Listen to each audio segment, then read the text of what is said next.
Hello friends, welcome to R K exam cracker. मैं विष्णु दत्त शर्मा एक बार फिर से आपका आपके अपने YouTube channel are K exam cracker पर स्वागत करता हूं। फ्रेंड्स, आज की इस वीडियो में मैं आपके लिए जो हमने आरआरबी एनटीपीसी और जो ग्रुप डी का एग्ज़ाम है उसके लिए जो मैथ्स के यानी गणित के महत्वपूर्ण क्वेश्चन की वीडियो शुरू की है उसका पार्ट 2 लेकर आया हूँ। यहाँ पर मैं कुछ इंपॉर्टेंट क्वेश्चन लेकर आता हूँ, उनसे रिलेटेड उनके जो सॉल्यूशन है, उनसे रिलेटेड जो शॉर्ट ट्रिक्स है वो सभी आपके साथ डिस्कस करता हूँ। और फ्रेंड्स, अगर आपने मैं बताना चाहूँगा यहाँ पर मैं रीजनिंग और मैथ्स दोनों सब्जेक्ट्स की डेली वीडियोज़ लेकर आ रहा हूँ। अगर आपने इससे पहले की वीडियोज़ नहीं देखी हैं तो आप उनको भी ज़रूर देख लीजिए, क्योंकि उनमें भी मैंने बहुत ही इंपॉर्टेंट क्वेश्चन डिस्कस किए हैं। और फ्रेंड्स, उनका जो डायरेक्ट लिंक है वो मैं इस वीडियो के डिस्क्रिप्शन में शेयर कर दूंगा, आप वहां से भी उनको डायरेक्टली देख सकते हैं। और फ्रेंड्स, जो ये क्वेश्चन होते हैं ये बहुत ही सिलेक्टेड और अच्छे लेवल के क्वेश्चन होते हैं, इसलिए इनको बिल्कुल ध्यान से देखिए और अपने साथ ही साथ नोट्स भी बनाते चलिए। ओके। और फ्रेंड्स, अगर आप चैनल पर नए आए हैं तो चैनल को सब्सक्राइब भी ज़रूर कर लें और बेल आइकन को प्रेस कर लें, उससे आपको हमारी वीडियोज़ के नोटिफिकेशन मिलते रहेंगे और आप आसानी से हमारी वीडियोज़ को देख पाएंगे। तो फ्रेंड्स, आइए देखते हैं आज के इम्पोर्टेंट क्वेश्चन। आज का जो पहला क्वेश्चन है, देखिए मैं 10 क्वेश्चन पिछली वीडियो में करा चुका हूँ, आज 11th क्वेश्चन करेंगे, यानी जो आज का पहला क्वेश्चन होगा ये देखते हैं। ये दिया है 33,856 यानी 33856 के जो अंतिम अंक है उसके पश्चात एक अंक लिखने से जो ये 5 अंकों की संख्या है, इसके जो छठा अंक है वो भी लिख दिया जाता कोई अंक, तो जो संख्या मिलेगी वह 11 से विभाज्य होगी। तो ये जो अंक होगा लास्ट में, ये कौन सा अंक आएगा ये पूछा गया है। ओके, तो फ्रेंड्स सबसे पहले जानते हैं, देखिए 11 से विभाज्य पूछा गया है। जो 11 से संख्या डिविजिबल होगी उसके लिए एक इम्पोर्टेंट रूल होता है, एक इम्पोर्टेंट कंसेप्ट होता है। क्या होता है, जो ओड डिजिट पे जो नंबर्स हैं और जो इवन डिजिट पे नंबर्स हैं उनका जो जोड़ होता है, उनके जोड़ के बीच का डिफरेंस, यानी जो ओड डिजिट्स हैं उनको जोड़ेंगे, फिर जो इवन प्लेस पे डिजिट है उनको जोड़ेंगे, उनका जो डिफरेंस आएगा, इनका जो माइनस करके डिफरेंस आएगा वो या तो 11 से डिविजिबल होना चाहिए या फिर उसकी वैल्यू 0 होनी चाहिए। ओके, तो याद रखेंगे ये इस क्वेश्चन से रिलेटेड इम्पोर्टेंट कंसेप्ट है। या तो उनके डिजिट्स के जो ओड और इवन प्लेस पर डिजिट्स हैं उनका जो सम करके फिर उनके बीच डिफरेंस निकालेंगे अलग अलग, तो या तो 11 से डिविजिबल होना चाहिए या फिर उसकी वैल्यू 0 होनी चाहिए। ओके, तो इस बेस पे हम क्वेश्चन को सोल्व करते हैं। सबसे पहले इसके डिजिट्स देखते हैं, 3, 8 और 6 ये होंगे हमारे इवन पे, क्योंकि लास्ट में एक डिजिट और आ जाएगा, लास्ट से गिनेंगे हम, तो ये होंगे हमारे इवन पे। इनका सम देखते हैं, 3 + 8 + 6 ये कितना हुआ हमारा, 8 और 3 11 और 6 17 हुआ। ओके, तो ये आ गया। अब दूसरे डिजिट्स का सम देखते हैं। दूसरे हमारे डिजिट्स हैं, यहाँ पे 3 है, ये सेकंड वाला 3 और फिर 5 है, यानी 3 + 5 और प्लस क्वेश्चन मार्क जो आएगा यहाँ पर जो 6th प्लेस पे यानी जो लास्ट प्लेस में इसके अंतिम अंक आएगा वो हम देखते हैं। तो 5 + 3 ये हुआ 8, तो पहले हमारा आया 17, तो 17 और 8 को इक्वल करने के लिए क्वेश्चन मार्क पर क्या आना चाहिए, 8 + 9 होना चाहिए। तो इस प्लेस पर अगर 9 अंक आता है तो ये 0 आएंगे तभी, तो ये सेटिस्फाई करेगा जो 11 से डिविजिबल होगा तब। तो 9 किस ऑप्शन में, ऑप्शन सी में सही आंसर ऑप्शन सी होगा। तो फ्रेंड्स, आशा करता हूँ ये क्वेश्चन आपको समझ आ गया होगा। नेक्स्ट देखते हैं 12th क्वेश्चन।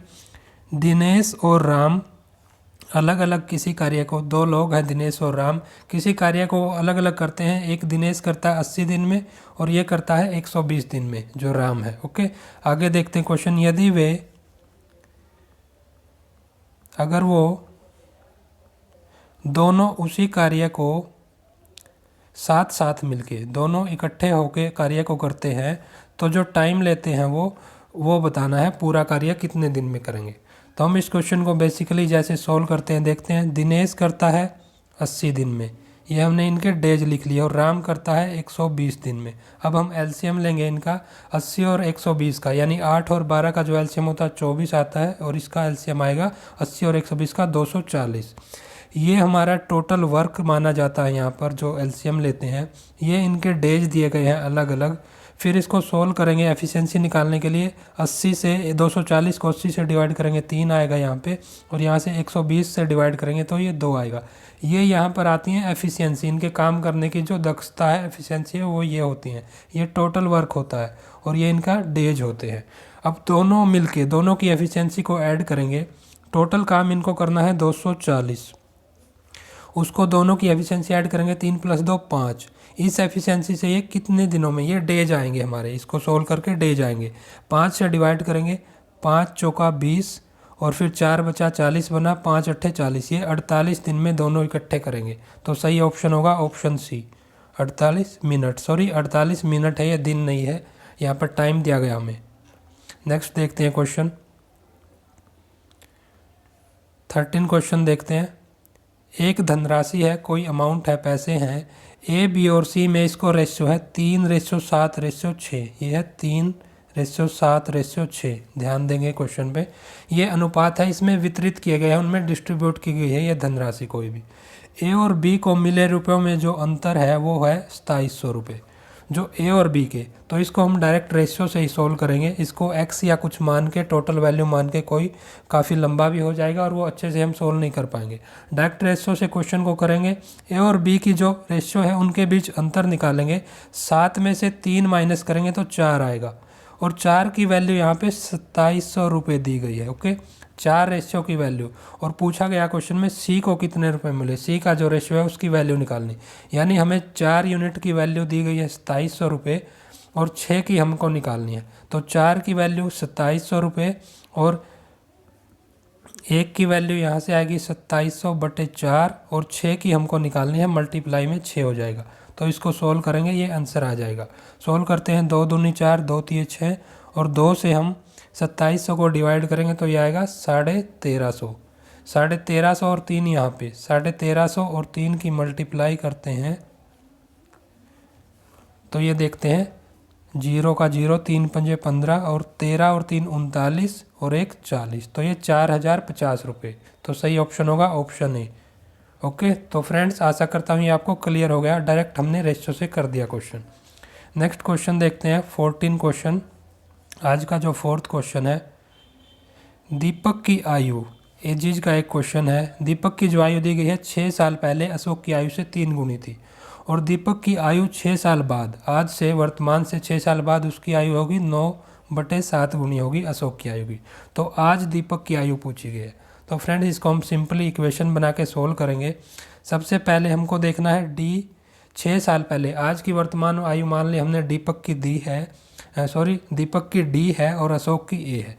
तो 6 साल पहले D-6 होगी दीपक की आयु, और A-6 होगी अशोक की आयु। ओके, और ये 3 गुनी थी, यानी इसको जब हम 3 से मल्टीप्लाई करेंगे तब ये इक्वल होंगे। यहाँ से एक इक्वेशन बनेगी D-A में करके, तो सोल्व करोगे आप, एक बार कर लेना आप, मैंने ये सोल्व कर दिया आपके लिए। 3A - D करके इक्वल टू 12, ये इक्वेशन बनी एक। फिर एक सेकंड इक्वेशन नेक्स्ट स्टेटमेंट से बनाएंगे, और दोनों इक्वेशनों को हम जैसे XY में सोल्व करते हैं ऐसे सोल्व करेंगे। तो सेकंड इक्वेशन बनेगी 6 साल बाद, वर्तमान में D है तो 6 साल बाद होगी D+6, और अशोक की होगी A+6, और ये 9/7 गुना है इसकी, यानी इधर अगर 9/7 से गुना करेंगे तब ये इक्वल हो जाएंगी। इधर जाके 7 मल्टीप्लाई होगा, 7D + 42 आएगा, और यहाँ पे 9A + 54, 9 छीके 54। तो ये इक्वेशन फिर से बनेगी यहाँ से। ओके, तो यहाँ से इक्वेशन आएगी 9A - 7D = -12 आएगा यहाँ से। तो ये दोनों इक्वेशन है, इनको हम सोल्व करेंगे जैसे सिंपल इक्वेशन सोल्व करते हैं। तो यहाँ से D की वैल्यू आएगी हमारी 12 वर्ष। तो दीपक की जो D हमने वर्तमान आयु मानी है, दीपक की वर्तमान आयु जो पूछा भी गया क्वेश्चन में, ऑप्शन सी सही होगा, 12 वर्ष। ओके, तो फ्रेंड्स ये सिंपल सा क्वेश्चन था, आपको डायरेक्ट इक्वेशन से फटाफट कर लेना है। अब जैसे इसकी ज़्यादा से ज़्यादा प्रैक्टिस करोगे आप इसको मिनट में, 1 मिनट में ही, 1 मिनट से भी कम समय में जल्दी से कर दोगे क्वेश्चन को। नेक्स्ट क्वेश्चन देखते हैं, ये प्रॉफिट एंड लॉस से रिलेटेड एक क्वेश्चन है। 1 रुपये में 12 संतरे बेचकर एक आदमी 20% हानि उठाता है। यानी अगर वो 1 रुपये में 12 संतरे बेच रहा है कोई आदमी, तो उसको 20% की हानि होती है, और 20% लाभ पाने के लिए वह आदमी 1 रुपये में कितने संतरे बेचेगा। तो संतरे बताने हैं कितने 1 रुपये में बेचेगा वो। ओके, तो फ्रेंड्स सबसे पहले मैं इसका जो बेसिक मेथड करते हैं हम वो बताता हूँ, फिर जो एग्ज़ाम में करना है, जो शॉर्टकट ट्रिक यूज करनी है वो मैं बताऊँगा। पहले क्या करेंगे हम बेसिक मेथड में, 1 रुपये के एक जो संतरा है उसकी 1 रुपये के 12 संतरे हैं, तो एक संतरे का जो विक्रय मूल्य आएगा यानी सेलिंग प्राइस आएगा 1/12 रुपये आएगा। ओके, फिर एक संतरे का क्रय मूल्य निकालने के लिए हमको 20% हानि वाला कंसेप्ट यूज करना पड़ेगा। क्रय मूल्य के लिए CP के लिए 1/12 गुणा में 100/80, यानी 20% की हानि हुई है तो 80 आएगा, नीचे 100 माइनस 20 से आया ये। यहाँ से सोल्व करेंगे तो ये 0 से 0 कैंसिल, 4 ये और ये 5, तो 5/12 और 4 ये मल्टीप्लाई करेंगे तो 12 चौके 48, ऊपर 5 है, तो 5/48 रुपये उसका क्रय मूल्य आया, CP आया। ओके, तो 20% लाभ के लिए जो CP 5/48 आया यहाँ से, उसमें 20% लाभ के लिए हम क्या करेंगे, 120/100 से मल्टीप्लाई करेंगे। ओके, 20% के लिए तो 5 पे काटते हैं इसको, पहले इसी को काट लेते हैं, ये 5 को रहने देते हैं। 20 छिका 120, 20 पंजे 100, फिर 5 को 5 से काट दिया, और 6 और 48 8 पे गया, तो 1/8 बचा यहाँ से, तो 1/8 रुपये आया इसका जो 20% लाभ के बाद जो विक्रय मूल्य आया। तो एक संतरा का 1/8 रुपये आया जो विक्रय मूल्य, तो वो एक संतरे पूछे गए हैं कितने बेचेगा, तो 1 रुपये में इधर आके 8 ये इधर आ जाएगा, तो 8 संतरे बेचेगा वो। सही आंसर होगा यहाँ पे ऑप्शन सी। अब मैं बताता हूँ इसको एग्ज़ाम में आपको कैसे करना है। एग्ज़ाम में देखिए, एक संतरा यहाँ से निकाल लेंगे, एक संतरा जो बेचा गया वो 1/12 रुपये में बेचा गया। ओके, अब हमको डायरेक्ट देखना है 20% हानि वाले कंसेप्ट से। हमको 100 रुपये मान लेना है, और उसमें से अगर हानि 20 हुई है तो 80 बच गया हमारा, यानी तो 80 की वैल्यू ये 1/12 है। यहाँ पर डायरेक्ट कंसेप्ट से करेंगे यूनिट मेथड से, जो 80 की वैल्यू है वो दी गई है 1/12। 1 की वैल्यू आएगी 1/12, नीचे 80 मल्टीप्लाई में आएगा। ओके, और हमको 20% लाभ का मतलब होता है 120 की वैल्यू निकालनी है, तो मल्टीप्लाई में हम 120 करेंगे जो हमको रिक्वायर्ड वैल्यू है। तो 1/12 नीचे 80 और ऊपर फिर से 120, तो 12 से 10 से कटेगा ये, 12 दाऊँ 120, और फिर 0 से 0 कैंसिल, 1/8 आ गया यहाँ से। वही सिंपल एक स्टेप में 1/8 आ गया, जो हमने पिछले क्वेश्चन में, पिछले जो मेथड में जो है कई स्टेप में निकाला था। तो 1/8 से हमें ये रुपये आ गई इसकी वैल्यू, और एक संतरा जो 1 रुपये में है वो 8 संतरे खरीदेगा वो। ओके, तो सिंपली जो शॉर्टकट से ही ऐसे करना हमको एग्जाम में। नेक्स्ट क्वेश्चन देखते हैं। किसी आयताकार भूखंड की चौड़ाई, कोई एक आयताकार यानी रेक्टेंगुलर कोई एरिया है, भूखंड है, लैंड का पार्ट है, उसकी जो चौड़ाई है उसकी लंबाई की 75% है। ओके, जो उसकी चौड़ाई है लंबाई से 75% है। यदि भूखंड की परिमिति, उसका परिमाप दिया गया है 1050 मीटर, तो उसका क्षेत्रफल पूछा गया है। तो फ्रेंड्स इसमें भी मैं आपको बताता हूँ, पहले बेसिक जो मेथड करते हैं हमने पहले उसकी लंबाई मान ली x मीटर है, तो चौड़ाई होगी उसका 75%। 75% करेंगे x का, 75/100, और 25 पे काटेंगे 3/4 आ गए, यानी 3/4 x उसकी जो चौड़ाई आ गई। ओके, x और 3/4 x, ये उसकी लंबाई और चौड़ाई आ गई। अब हमको परिमिति पता है 2 × L + B, x + 3/4 x equal to 1050।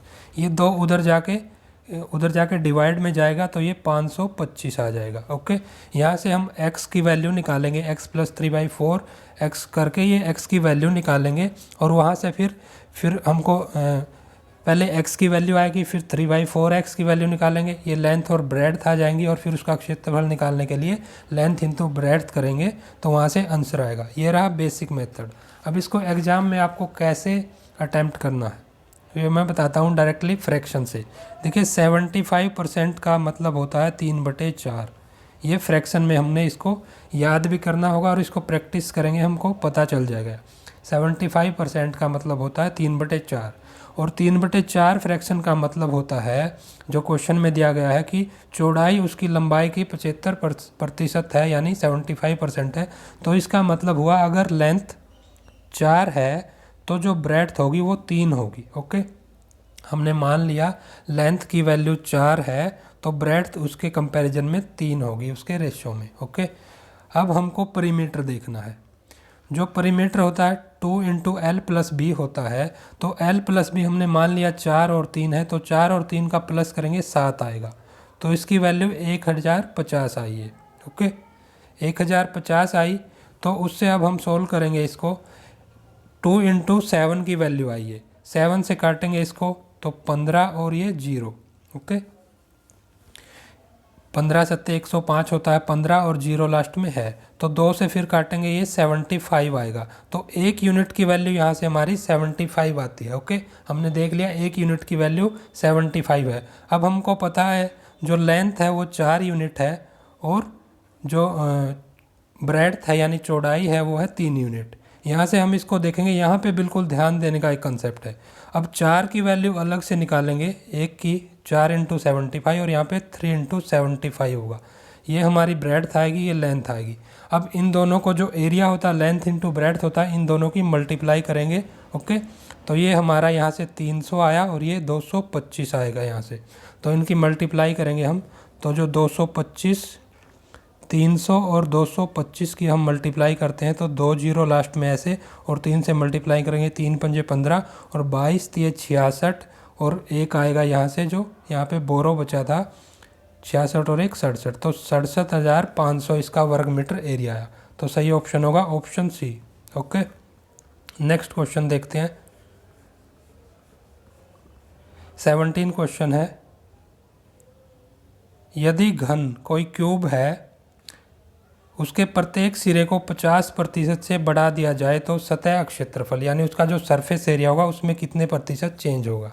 Okay, तो फ्रेंड्स इसमें मैं बताना चाहूँगा, सबसे पहले हमको क्यूब का जो सरफेस एरिया होता है वो होता है 6a², कैपिटल ए ले लिया हमने, यहाँ पर ए होता है, यहाँ पे साइड x² a² कुछ भी हो सकता है, 6a² होता है उसकी जो है सरफेस एरिया। तो अब हमको देखना है 50% से बढ़ाने का मतलब है कि 50% की फ्रैक्शन 1/2, यानी 2 पहले थी और 1 बढ़ गया, बाद में 3 होगी वो टोटल। ये समझेंगे बिल्कुल कंसेप्ट। पहले 2 कोई वैल्यू थी, 50% बढ़ाने का मतलब है कि पहले 2 कोई वैल्यू थी, वो 1 से बढ़ी यानी बाद में 3 हो गई। ओके, तो 2 और 3 को ये ध्यान रखना हमको, ये अभी कंसेप्ट यूज करूँगा मैं इसमें। अब हमने सरफेस एरिया देखना है 6a², ए को हमने 2a मान लिया, ए को हमने 2a मान लिया, ये जो हमने a² दिया था उसकी वैल्यू 2a मान ली, और जो बाद में आएगी वो 3a आएगी, और 6a² ये यहाँ से बाद में सरफेस एरिया आया, ये शुरू में। इनको देखते हैं सोल्व करके, ये वैल्यू आएगी 6 × 2 का स्क्वायर करेंगे 4, 4 × 6 आएगा 6 चौके 24, और a² है इसमें शुरू में। अब यहाँ से जो बाद में वाली वैल्यू है जो बढ़ने के बाद आई वो 6 × 3 का स्क्वायर 9 आएगा, और 9 और 6 की मल्टीप्लाई 54, 54a²। ये 54a² बाद में आई, शुरू में 24a² थी। तो अब देखते हैं कितना इसका जो एरिया है उसमें वृद्धि हुई, बढ़ा कितना, 24 से ये 54 हुआ, यानी 30 की वृद्धि हुई। तो प्रतिशत निकालने के लिए हम क्या करेंगे, 30/24, 24 से 30 हुआ है, सॉरी 30 बढ़ा है, 24 शुरू में था, 100% के लिए 100 से मल्टीप्लाई। तो अब करेंगे इसको, हम काटेंगे इसको 3, 10 से काटेंगे, 10 ऊपर आया, 3 × 8 = 24। ओके, ये 10 है यहाँ पे बचा, और 100/8 को सोल्व करेंगे तो ये पता होता हमें 12.5 आती है इसकी वैल्यू। 12.5 को 10 से ये बचा, जो 10 से मल्टीप्लाई करेंगे तो 125 आएगा, 125% इसका उत्तर आएगा। ओके, तो फ्रेंड्स ये हमने देख लिया, ये बिल्कुल जो मेथड है बेसिक वो मैंने बता दिया, आंसर होगा ऑप्शन डी। ओके, और मैं एक इसका डायरेक्ट फॉर्मूला बता देता हूँ अगर आप याद कर सको तो, नहीं तो ये जो मैंने मेथड बताई है बिल्कुल सही मेथड है इसका। एक फॉर्मूला होता है, अगर जो इसका सतह क्षेत्रफल या सरफेस एरिया होता है उसमें वृद्धि निकालना है तो डायरेक्ट फॉर्मूला है 2x + x² / 100, और जो x है यहाँ पे याद करेंगे, एक बार फिर से रिपीट करता हूँ, 2x plus x square by 100। जो x है वो होता है जो वृद्धि हुई है जितने प्रतिशत की, 50 है यहाँ पे जैसे, तो 50, 2 गुणा 50 करेंगे 100 आया, प्लस 50 का स्क्वायर, 50 इंटू 50 बटे 100, तो 2 जीरो नीचे वाली 100 की, 50 की 2 जीरो से कैंसिल, यहाँ पे ये 25 है, 5 इंटू 5 25 बचा और 100 ये, तो 125% यहाँ पर answer option D. Next question देखते हैं, क्वेश्चन नंबर 18 देखते हैं। एक दुकानदार अपने सामान पर, एक कोई दुकानदार है जो अपने सामान पर वो क्रय मूल्य से 20% अधिक कीमत अंकित करता है। जिस मूल्य पर वो खरीदता है क्रय मूल्य यानी सीपी पर, उससे 20% वो वैल्यू अंकित करता है, यानी उसका जो एमपी है, मार्केट प्राइस है, वो 20% अधिक रखता है, और उस पर वो जो है 5% बट्टा है, यानी 5% जो है डिस्काउंट देता है, तो उसका प्रतिशत लाभ निकालना है यहाँ से। तो फ्रेंड देखिए, अगर इसको x मान के हम करते हैं तो हम इसको क्वेश्चन को एग्जाम में कभी नहीं कर पाएंगे, बहुत लेंथी हो जाएगा। तो इसको मैं बताता हूँ एक मेथड कैसे सोल्व करते हैं इस टाइप के क्वेश्चन को। यहाँ पे हमने CP लिख लिया, यहाँ पे हमने SP लिख लिया, और ये MP मार्केट प्राइस लिख लिया। इसको हम देखेंगे, मान लिया हमने 100 है CP, ओके, 100 CP है, और मार्केट प्राइस करता है 20% इससे ऊपर वो, यानी इसका जो 20% होगा 20 होगा, और वो मिला के 120 बनेगा, यानी इससे जो 20% ऊपर होगा वो होगा 120, ओके। 120 मार्केट प्राइस आएगा, अंकित वैल्यू, अंकित मूल्य जो है, और 100 पे आएगा CP, ओके। अब हम SP देखेंगे। SP हमेशा ध्यान रखना है, जो MP जो मार्केट प्राइस है, अंकित मूल्य है, उस पर निकाला जाता है SP या विक्रय मूल्य। 120 पे अगर 5% की छूट देते हैं तो इसका बचता है 5%, हमने डिस्काउंट दे दिया, तो वैल्यू आएगी जो बचेगी, SP आएगा 120 का 95%, क्योंकि 5% हमने छूट दे दी। तो ये काटेंगे हम, 20 पंजे 100, 20 छिका 120, 5 पे 19 पे जाएगा ये 95, और 5 को काटेंगे तो 19 पंजे 95, 19 और 6 की मल्टीप्लाई करेंगे तो 19 छिका 114। तो जो SP आया, जो विक्रय मूल्य आया, वो आया हमारा 114। 100 हमने CP माना था, और जो अंकित मूल्य था 120, CP SP, और आप ये साथ के साथ नोट कर लीजिए कि, और जो MP मार्केट प्राइस। तो ये हमने वैल्यू देख ली। अब हमको बताना है लाभ प्रतिशत। लाभ हम देखते हैं CP और SP के बीच में, तो 100 पे होता है लाभ, तो 100 CP है ही शुरू में, तो डायरेक्ट जो इनके बीच डिफरेंस होगा वो लाभ प्रतिशत होगा, तो 100 और 114 का 14% लाभ होगा यहाँ पे, ओके। तो फ्रेंड्स ऐसे इस क्वेश्चन को हमने अटैम्प्ट करना है, एग्जाम में करना है बिल्कुल जल्दी से। तो आंसर होगा ऑप्शन बी यहाँ पे, ओके। नेक्स्ट क्वेश्चन देखते हैं।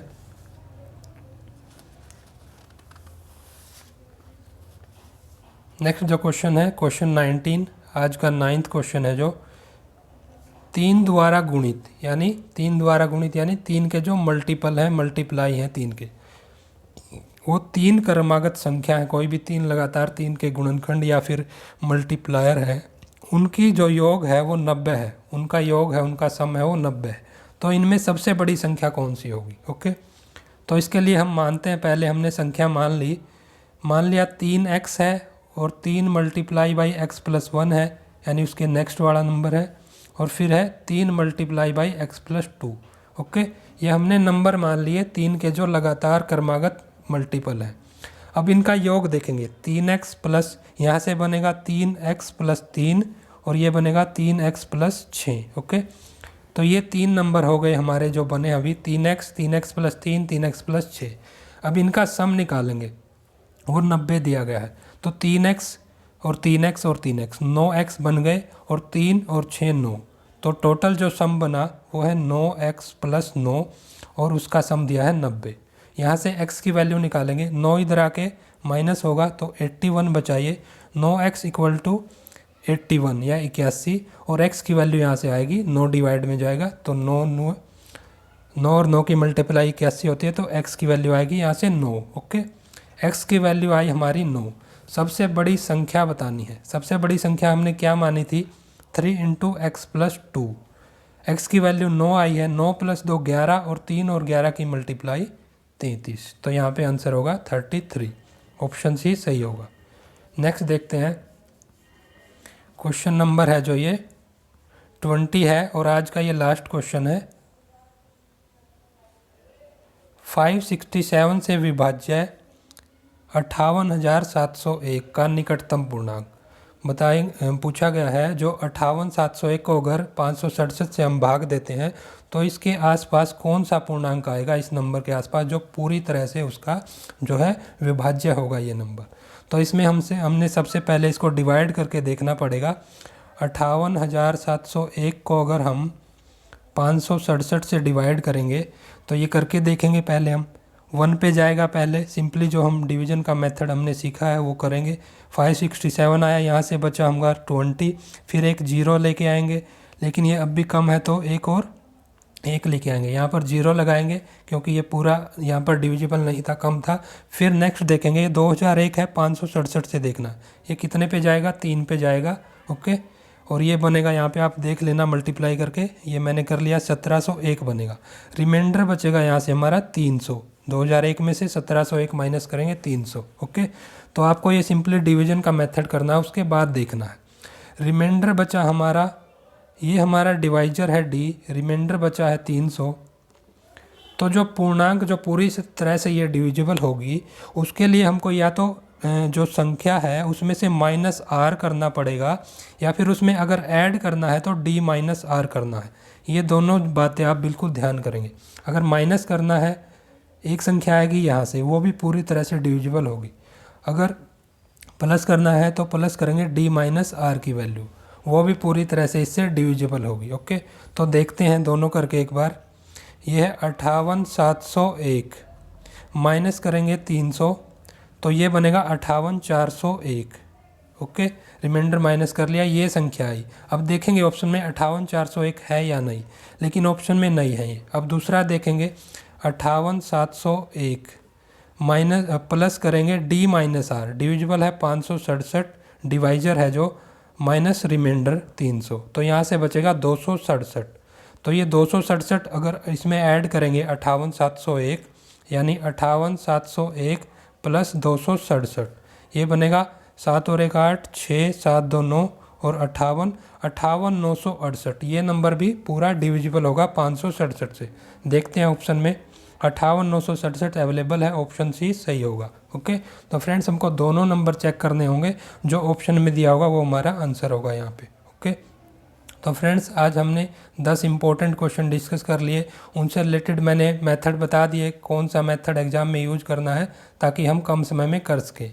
फ्रेंड्स आशा करता हूँ ये जो मैंने क्वेश्चन कराया आपको यहाँ पर, आपके लिए ये सभी एग्ज़ाम्स के लिए आपको हेल्पफुल होंगे और आपको ये क्वेश्चन और जो मैंने यहाँ पर ट्रिक बताई वो आपको पसंद भी आई होगी।